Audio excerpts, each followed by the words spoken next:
Sir माझा एक प्रश्न आहे, ती आणि मी गावाला जाऊ, पण ती आणि मीला कोणती वेलांटी देऊ?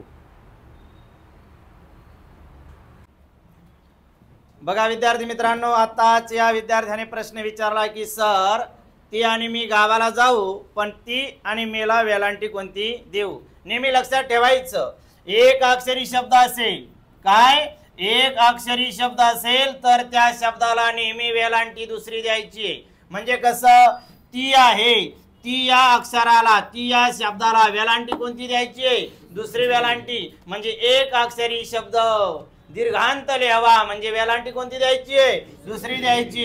ही असेल, तिला वेलांटी दुसरी, हिला वेलांटी दुसरी, मीला वेलांटी दुसरी. कोणताही अक्षर असो, कोणताही शब्द असो एक अक्षरी, त्याला वेलांटी नेहमी कोणती पाहिजे? दुसरी. समजलं सर्वांना?